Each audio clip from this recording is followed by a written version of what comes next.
Hello, guys, and welcome. It is episode 7. I am Chase Almy. Hello, Greg. Greg here. Good to see everyone again. Hey, it's Holy Cow. Live. Well, not live. We're actually recording the night before, so we just lied to you. But thanks for coming back again, guys. We got another great 2,500 on the last episode. Our newest member is actually designated for assignment tonight. Lacey is missing. But be on the lookout. She's got her other show, Cold Beers and Curveballs. It should be starting up this next week. We've got exciting news on that as well. So Greg is back from all the way from Detroit. He's got all of his limbs, his wallet, and kept all of his hubcaps. So that is always good news. Went to Detroit sometimes gets a bad rap. I spent a lot of non-baseball time. I'm curious. I like to explore, and I drove around a lot. And I'll tell you, there's parts of Detroit that, prosperity is passed them by, and lots of urban decay and abandonment and all. But you know what? I couldn't have asked for 4 better days than what I had there. I mean, people were friendly. The baseball fans are very knowledgeable. It's a beautiful ballpark. I mean, I'd rate in the American League, I'd rate it my top 5. Really? It's just, obviously I think Fenway will always be my favorite American League ballpark. Well, of course. But, I've been to Oakland. It's time for a new one. LA Angels, it's okay, but it's nothing to write home about. I haven't been to the brand new Texas ballpark yet. I've been to the old one. Houston, it's nice, but the 3 games I saw in Houston, they had the roof on. And again, I'm old and I'm a traditionalist. Baseball's meant to be played outside. But not 96% humidity. Absolutely. I get it. Tampa Bay, I've been to. It's a horror show. Haven't been to Kansas City, so I can't say that. Cleveland, nice ballpark. Put that in my top 5. Baltimore, Boston, definitely in my top 5. Yankee Stadium, it's beautiful, but I don't know. I've never spent as much at a ballpark as I spent at Yankee Stadium. And I'll be honest with you, it's not Shea. It was Citi Field when I was there. Still is. Still called. I can't keep up with all the names. Yeah, when you get sponsorships. I enjoyed my trip there too. So, like I said, I am very much a lover of baseball history. Lots of history sprinkled all through the ballpark. The statues, they had a little in the main concourse. I don't know how many years it's been there, but they had by decade a display for like the 20s, the 30s. They have a nice one for the 60s. When they beat the Cardinals in 68. They had a nice one that included Mark Fidrich, the Bird. Had another nice one for Spark, which I was always a big Sparky Anderson fan. Yeah. After we left the Reds, and they just did a real good job. You walk into the front entrance of the ballpark. There's that real nice statue of Ernie Harwell, and just one of the best broadcasters ever. So I think Detroit people can be very happy with their new ballpark. I know for some it'll never replace Tiger Stadium, and I've been to Tiger Stadium a couple times, and I'll be honest, I enjoyed it very much. I enjoyed the nostalgia, the history of that ballpark, but it didn't have the Yankee Stadium, the Fenways, or the Wrigley Field. Exactly. It just wasn't a ballpark that, and again, if I'd grown up a Tiger fan, I'd feel much different. But I'll be honest. I mean, it wasn't to me. It was kind of reminded me somewhat of Comiskey Park, and Comiskey was another one that I was fortunate enough to go to a couple games there before they made the switch. Now, to me, it was much better ballpark than what they've got now. But Well, see, my thing about Tiger Stadium, just with that awning and everything, how it was going on out in the outfield, kind of reminded me of a fairground, like where you would maybe go and watch like some midget racing, like the short track, like dirt track type of racing. Yeah. That's what it reminded me of. It didn't have that pristine kind of look of the Wrigley Field, the way Fenway Park is, things like that. The interesting thing about Tiger Stadium is that, once you went inside, I mean, obviously it was open, but you couldn't see anything on the outside. And when they designed Comerica Park, it is a beautiful downtown view of Detroit, the GM building in center field, lots and lots of skyscrapers. It's Ford a field out in left field. You can see the ball. You can see the Lions Stadium, Ford Field's right there. Right, yeah, Ford Field's right there. It's a great neighborhood. You've got the Fox Theater across the street. Yep. You go down a little bit. You've got Hockey Town. You've got the Detroit Pistons arena about another half block away. And yeah, I never felt unsafe. Parking was great. I parked right across the street from Comerica Park, and I think I paid either $12 or $15. I mean, I got it before the day, but parking like that at Wrigley Field would cost me at least $50. Yeah, and I had an interesting conversation in Cleveland with a lot owner right across the street from it's. I still call it Jacobs Field. I know it's not Jacobs Field. That's good old Progressive. I think it's Progressive now. But like I said, will always be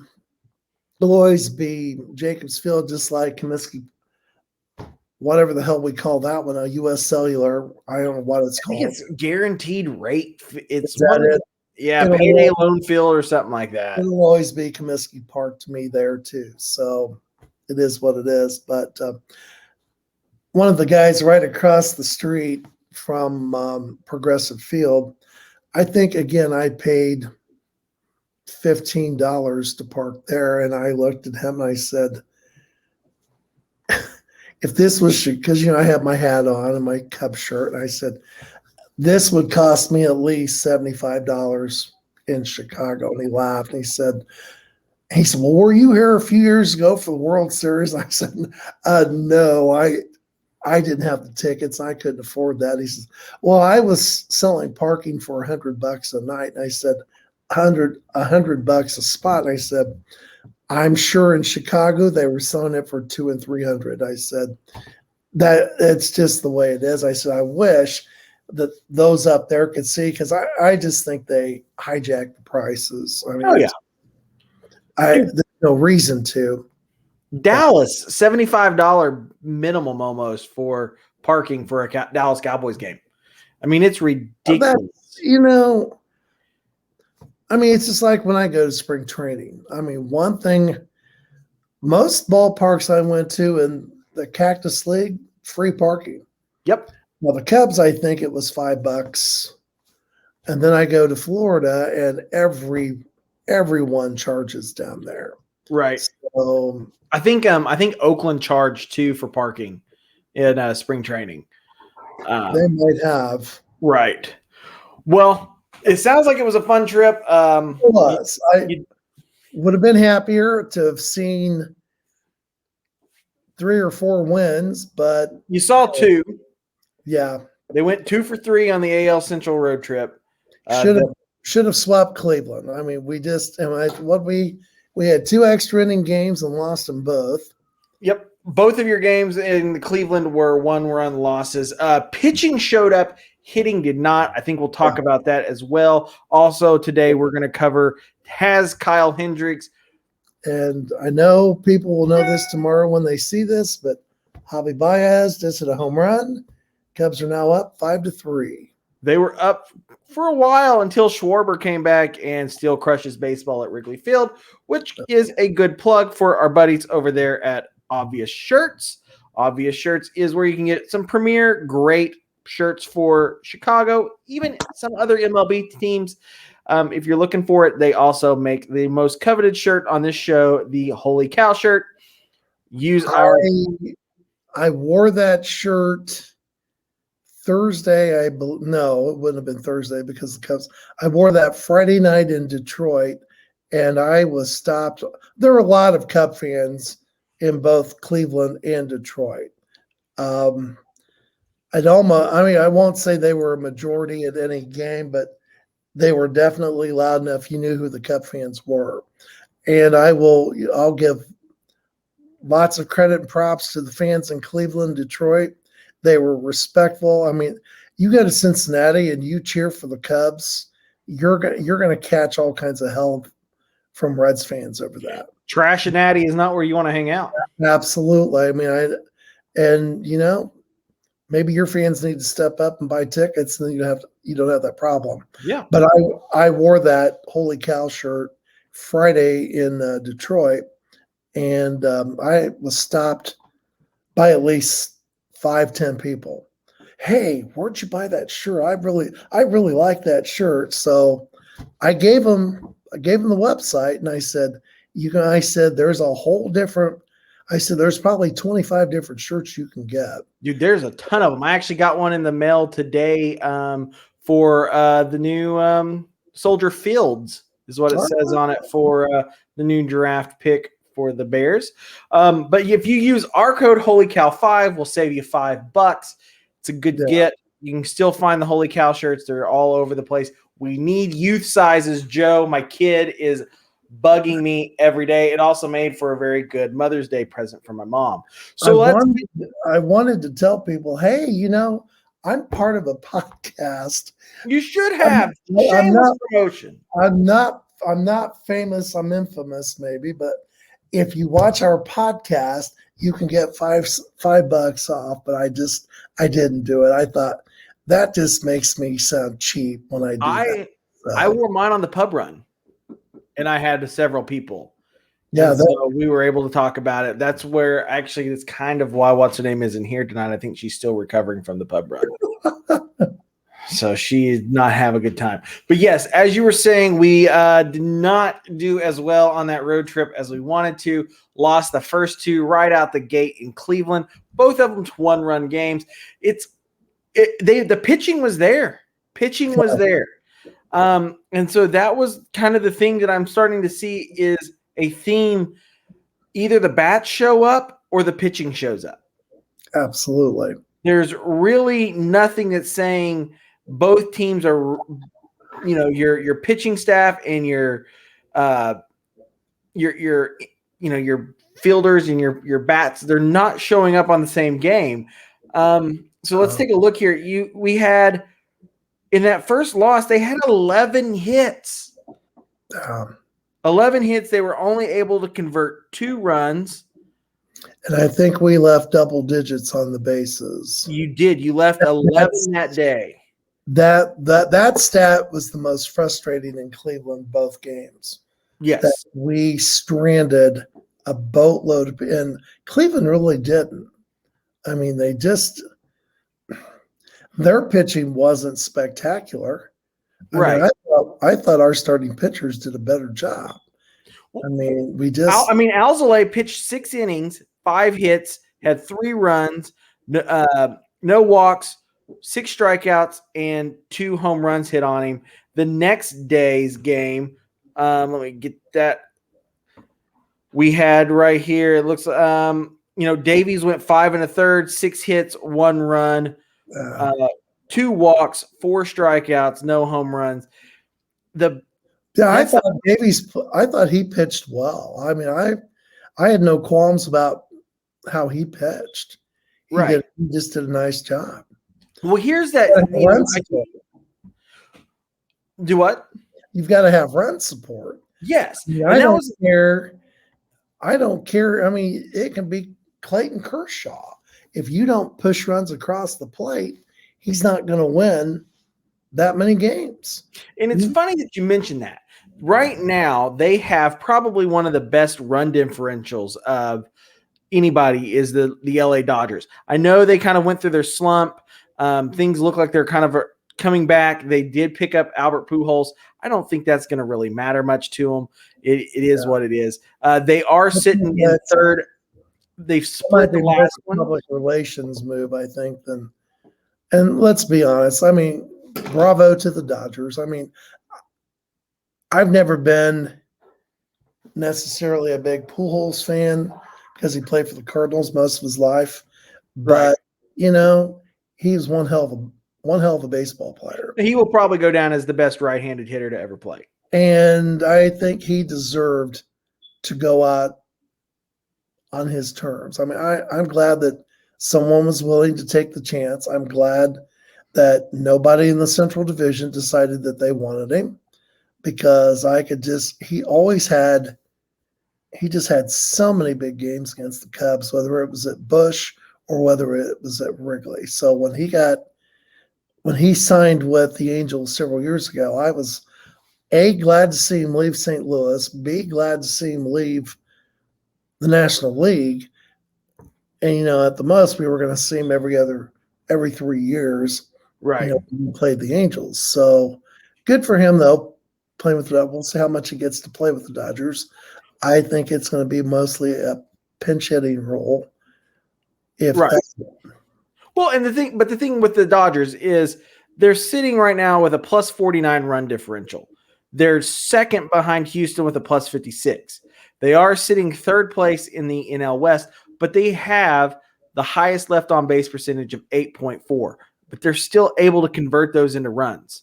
Over the last 3 games, they've averaged 7. The last game, which was a loss, they had 10 or 8 on base. Chicago Cubs, outside of they are number 18, 6.82. They're still about 0.08 of a difference on what they had last year at 6.9, but they left 10 on yesterday. They got the win. They're just not converting that. Their runners left on base and their runs just aren't adding up. It's such a mathematical conundrum that I haven't figured out yet, that they're not able to convert these hits. They're not able to turn these into runs. Well, I had to, I'm struck by the strangest things sometimes. And, Comerica has a really nice video board. Yeah. And, they'd flash each player and 6'3", 185 pounds. It amazed me how many of our hitters aren't hitting their weight. No. And, good example was Jason Hayward. I mean, they listed him at 182, 185, and he wasn't even close. He's not hitting that. Right. Well, and that's one of the things that's crazy is Jason Hayward. Well, Jason Hayward and Ian Happ are the two that are hitting below 200. And over the past, they've been showing these different infographics with like the past in 5-year seasons, how much the strikeout rate has gone up, but how much the batting average has dropped. And now a good batting average, as long as you're hitting home runs, you can have a ton of strikeouts. But if you're hitting a ton of home runs, that's what they're all talking about. But most of these guys are only hitting like 228, 230. So really, that was something I noticed last week too, that, I saw the batting averages of the Indians. I saw the batting averages of the Tigers. At the not time, much different than the Cubs. No, but, and I thought, well, the Tigers are towards the bottom of the standings, but then, conversely, the Indians are fighting with the White Sox for first place now. Yeah. At least they were. I mean, I think they were tied for first when we left Cleveland on Wednesday. So, it just, I'll have to do some digging this week and take a look at averages all over the league and see who's doing what. But, So I'll tell you right now, Greg, the Cubs are 12th in the league for average right now, 233. That doesn't surprise me. So out of your major, what you look at for major offensive production, your average, your on-base percentage, your slugging, and your OPS. Yeah. Out of those four, they're only out of the top 10 in two. So they're at 50% for the major four. Sitting outside of the top 10 in the league, they're only sitting in like 11th and 12th. So they're right there within the top 10 for batting average, for things like that. Runs that I don't even want to look at that right now because it's ridiculous. I know the last show we were so full of hope. We thought, hey, we might get sweeps on both of these with the way that they were playing. Yeah. Of course, something happened. And it's like they just can't seem to pair up when they need to. They can't get the run support when they do have a game where things are going, 11 hits, and they were only able to capitalize on 2 runs. Yeah. I guess, like I said, the good news is we won 2 of 3 from the Tigers. So right. And they lost that Saturday game. The Saturday game just looked like a joke. Well, it was back and forth. I've complained about this all year, and I hate the extra inning rules. I hate starting a runner at second base, and it's just it's a crap shot. Right. I don't like it, and I certainly hope that's not going to be permanent because, you know what, I don't have a problem sitting and watching a 12 or 13 inning game played by the old rules. To me, it was always what I always used to call bonus baseball. Right. You're getting more for your buck and if, you're worried about the amount of time it takes or that we need to speed the game up, to me, you need to find another sport to watch. That was always the beauty of baseball to me, is that it is the one sport that I can think of, aside from maybe golf, or tennis, that is not dictated or run by a clock. It's like a completely different topic, but high school basketball here in Indiana next year, that looks like they're going to bring a shot clock. We don't need a shot clock at the high school level for basketball. Right. If you're not smart enough to not let a team run a delay offense on you, then again, do something different. But now I think the only sport that doesn't have some type of shot clock is golf. Tennis now has a shot clock that starts between points. You're supposed to, I think, have 30 seconds between points. Really, the only person that affects is Rafael Nadal because we won't even talk about that. That'll be on another thing. But yeah, and now we've got the pitch clock in MLB. I've come to figure out that it's really not about the people at the ballpark.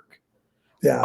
I have never gone to a game of any sport and heard someone say, boy, I really hope they hurry up. I've got to get home. I got this thing at 9:30 I've got to be at. No one's and I didn't more than once that clock ran out between innings or what, and I never saw an umpire say, hey, come on, we got to get this game going.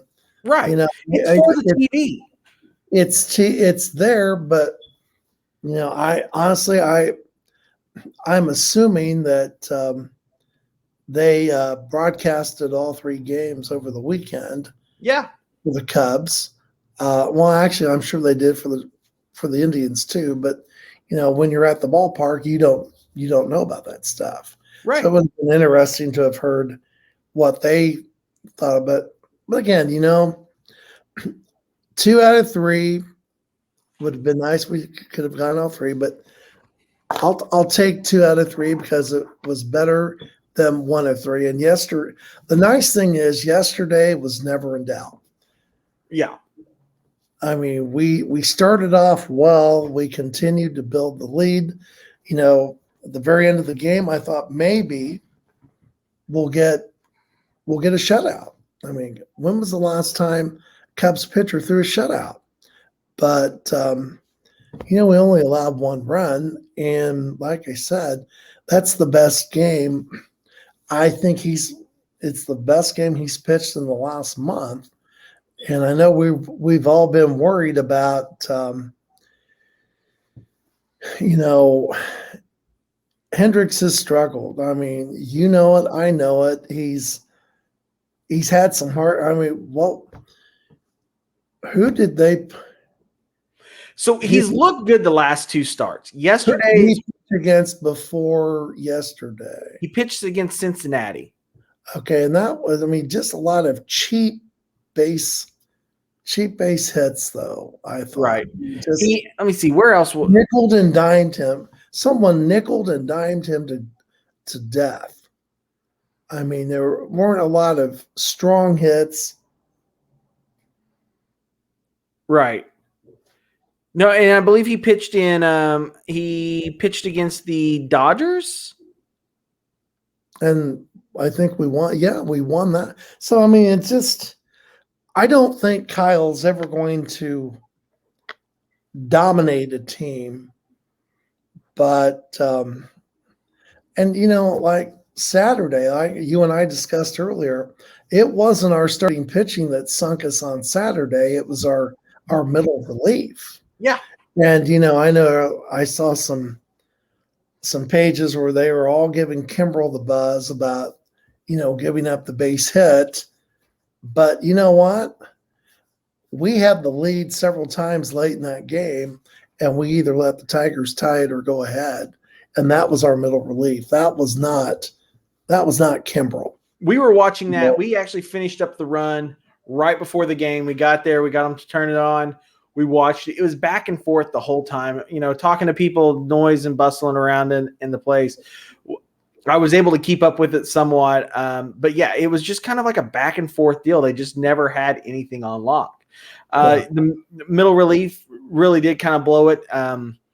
It is always tough with a save. You want competitive games like that. You want things where you can see if a player can come in a clutch situation. Kimbrel has made me nervous since he left Atlanta. I mean, that was the thing. Like after that, he's either right on top. He's either the best or the worst. Right. Not really anything in the middle. And the thing with Hendricks, though, is Hendricks very low velocity. I know there in his start against Detroit, the umpiring in that game with the strike zone was so all over the place. There wasn't anything that really looked, just consistent. So there were some pitches that he was like, man, I've got to have that because he can't leave anything out over the plate. He throws 81 miles an hour, 82 miles an hour. His thing is his command. It looked like he got back to that command. It looked like his breaking pitches were there. The player that I'm concerned about now is Trevor Williams.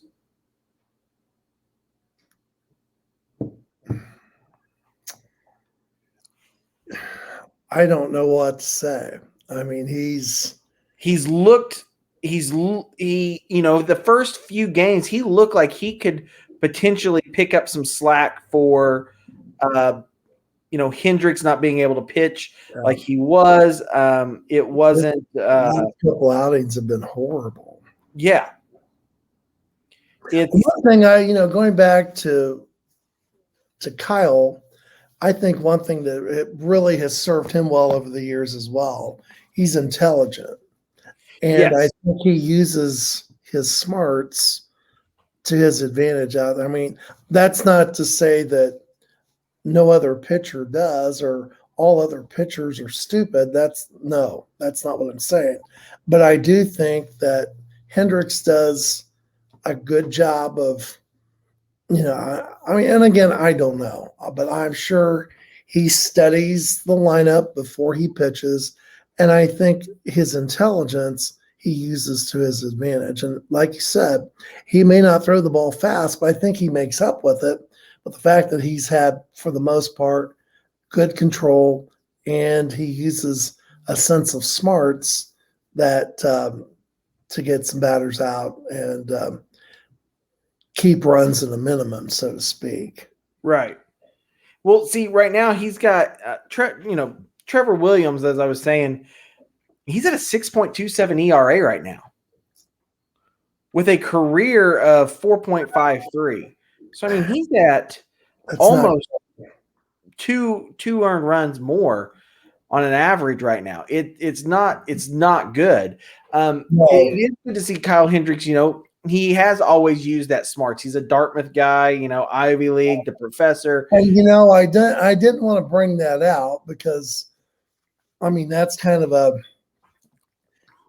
broad-based, he's an Ivy Leaguer, so he has to be smart. Well, yeah, if you go to an Ivy League school, I mean, you're not. I couldn't have gone to an Ivy League school, and I consider myself intelligent. But Ball State's a county school, isn't it? Oh, you're thinking of Indiana State. That's the Cal College down in southern Indiana. What is it to get in there now? A valid driver's license at Indiana State? Yeah, that's a good question. I guess you can sign. You have a state ID. You can show up. Sign an agreement that you'll tolerate the smell of Terre Haute for the next 4 years. That's why Larry Bird was so good. There is an odor in that town, and I don't know exactly where it's from, but man, the wind blows the right direction too in Logan. You know that you're in Terre Haute. Of course, when Wilson's now IVP, the wind blows the right way from the meat packing plant here. You know exactly where you are in Logansport as well. When in Logansport, if the wind was blowing, I believe it's out of the north.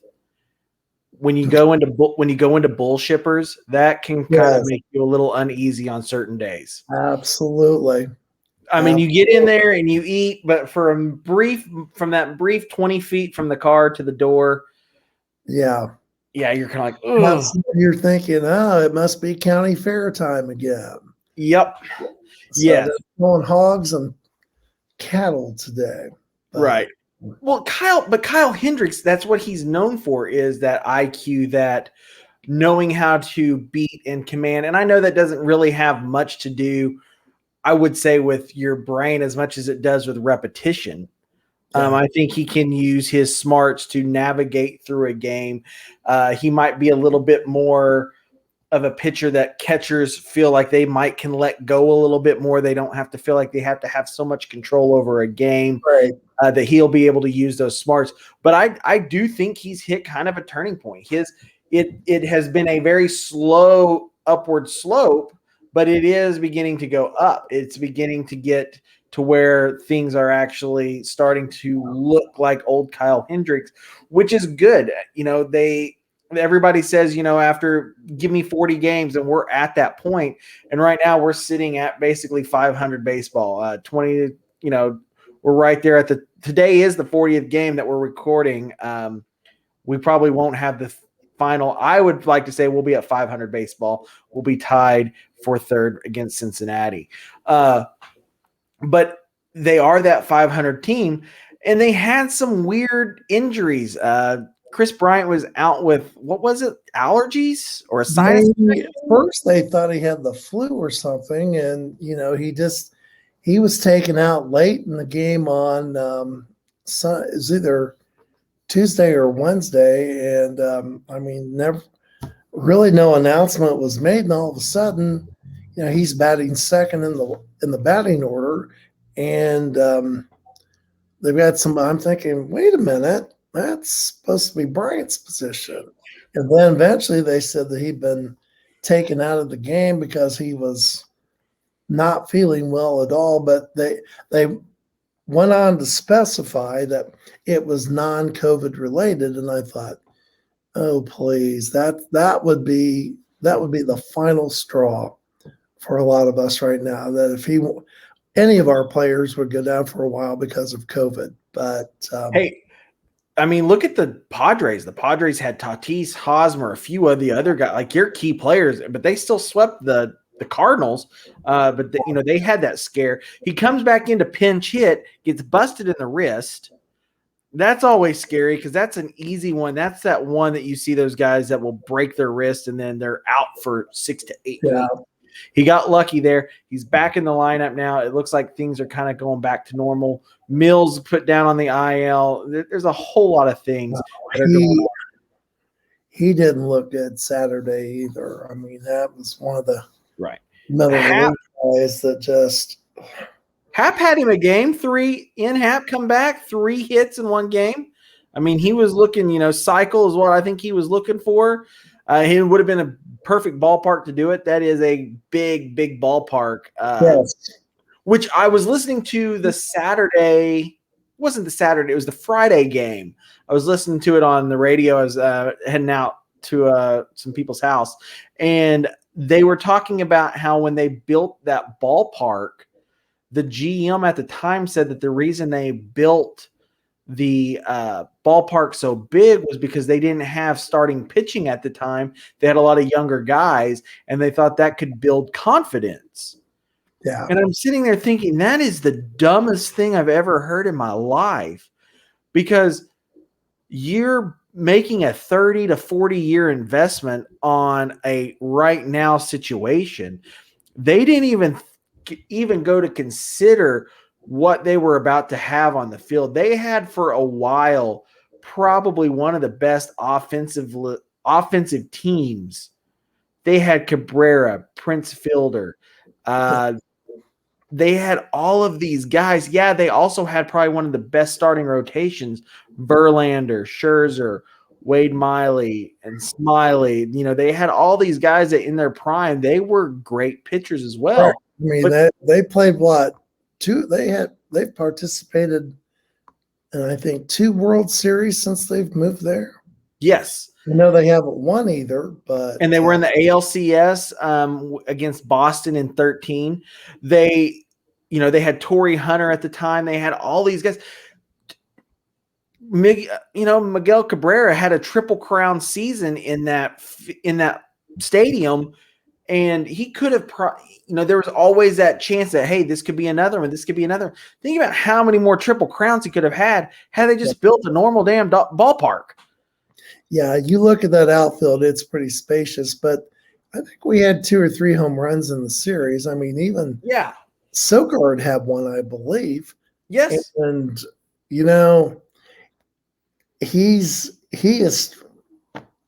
he's kind of struggled, but I mean, he's played great defense, but that's the thing. The one thing that I noticed Saturday in the lineup was the bottom from like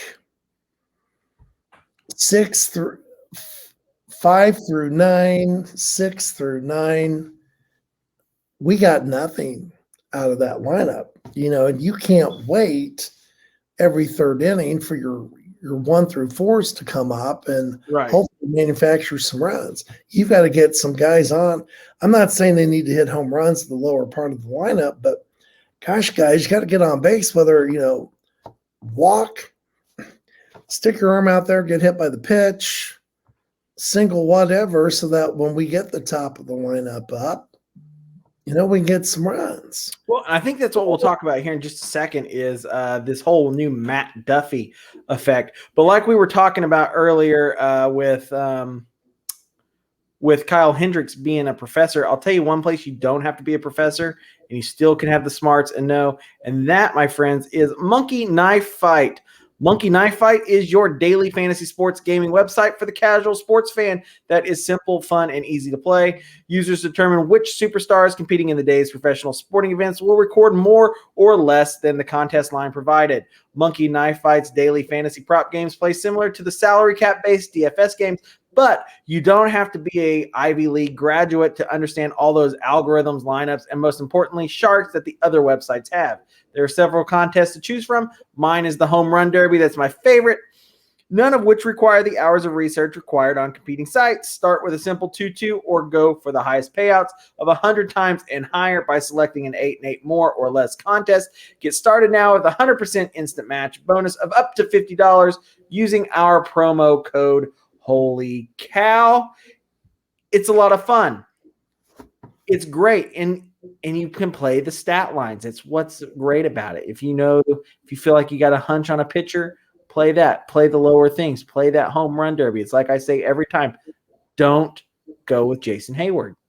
Or pick Jason Hayward and pick 0. He's going to have 0 home runs. I don't know if that's really how it works. But I know the pot's up to 5,000 right now. If you can pick inside of that home run derby, you pick 3 players during that contest. Guess how many home runs they're each going to hit. You get to take home the part of the prize, which is nice if you're the only one that does it for the day because you can take home the whole thing. So, as I was saying, we're going to talk about the Matt Duffy they're calling it the Matt Duffy. What was it that they called it? The Duffy effect. Right. So they've been playing Matt Duffy at third base for most of the time. They've been moving Chris Bryant around in the outfield, which a lot of people think may hurt his stock at the trade deadline because they don't have a lot of information at him playing in a specific spot. He's kind of a roving outfielder. I like it though. I mean, he's done a great job in the outfield. Yeah. And you can still keep his bat in the lineup. And, I've become a fan of Duffy. I enjoy watching him come up. He's, nobody knew who he was. He's come in and he plays hard. His defense has been good. And, he gets on base. Right. What else do you want? Well, and his batting and his offensive style is more of a contact-based approach. Yeah. And so mixing him in with his at-bats is huge for the team, says Chris Bryant. We all kind of feed off of that. Hopefully we can keep doing that.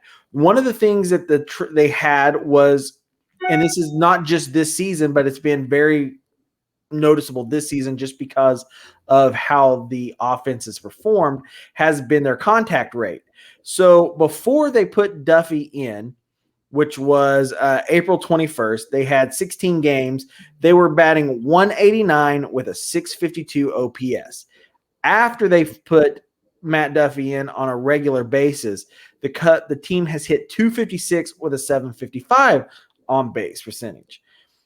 With the strikeout rate and contact rate as well, since they've done this with putting Duffy in, they had 71.4% contact rate with a 12.5% swinging strike rate. Now that Duffy has been put into the lineup, they're at a 76.6% contact rate with a 10.8 swinging strike rate. So the contact has gone up, swinging strikes has gone down, and that's just because Matt Duffy is able to do that. He's been able to put that in. He's making solid contact. It's something that's very different. I didn't even realize that was – I knew that there was been struggle with the bats, over the past couple of seasons, but I didn't realize that just the contact rate was so low. Well, and coming into tonight's game, I mean, I just looked it up. He's batting 286. Yeah. And he's had 84 at-bats. He's had 12 RBIs. His OPS is 747. You know what? He to me is he's the surprise, the pleasant surprise of the team this year. Yes. Really, I knew Sogard was going to do good defensively.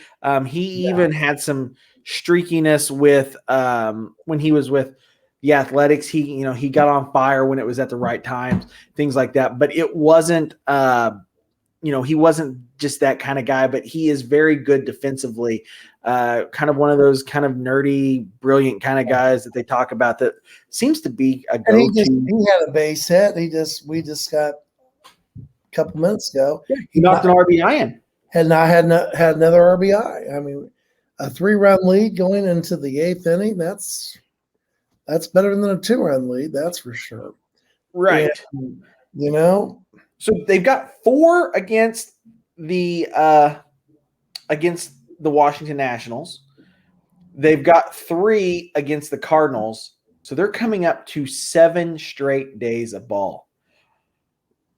Will this be a turning point for them on being able to use that momentum, build momentum with such consecutive games? If they can win that first game and just kind of have that as a domino effect, keep going on and going on, going on, or is it going to be something's going to happen and derail them in the second or third game, and then it's just 4 straight games of losses before they can really hit that reset button?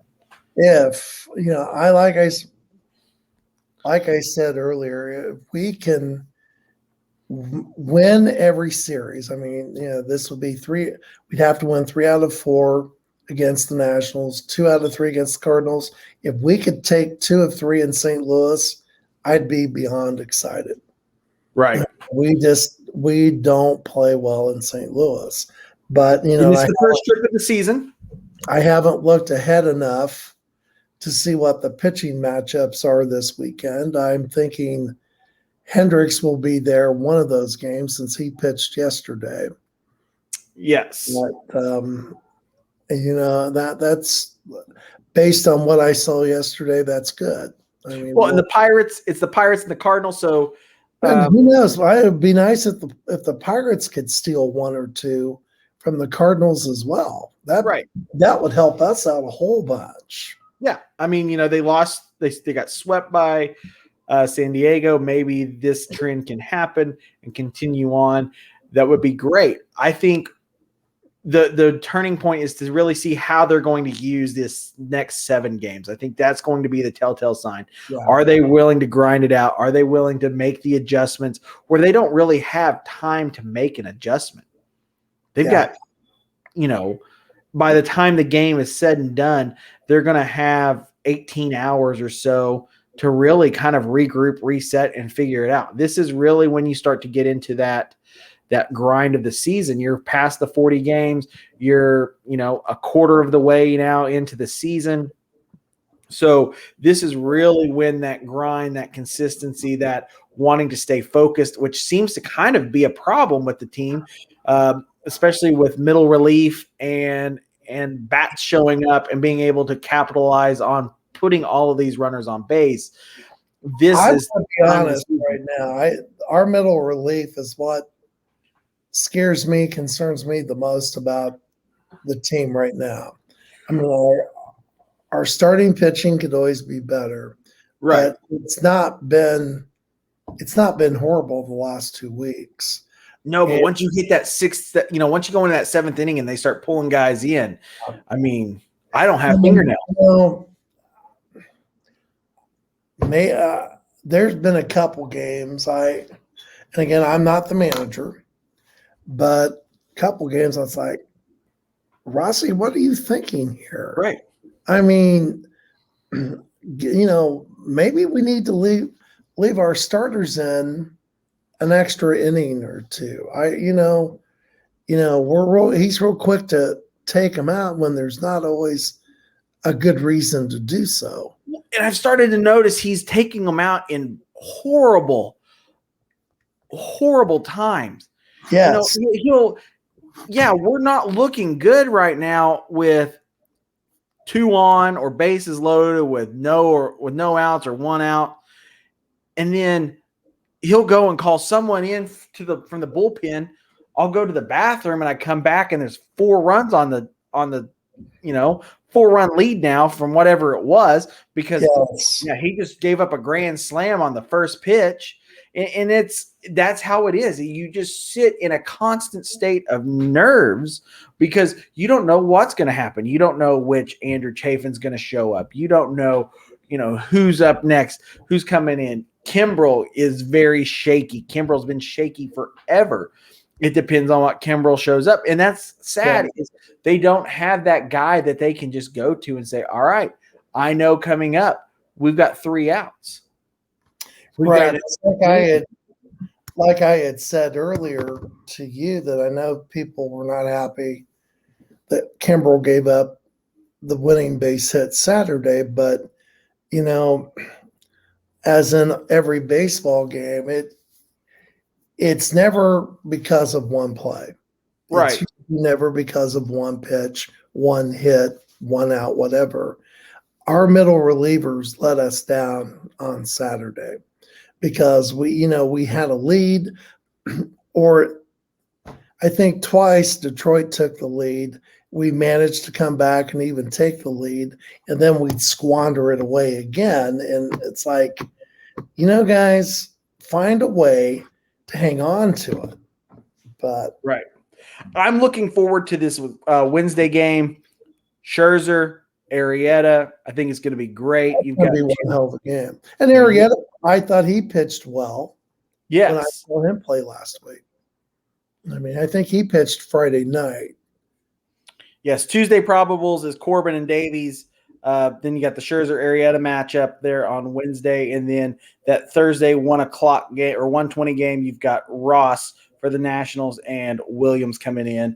Both of those players have pretty high ERAs, 5.8 ERA for Ross, and Trevor Williams has 6.27. Arrieta's ERA is up a little bit, 4.1.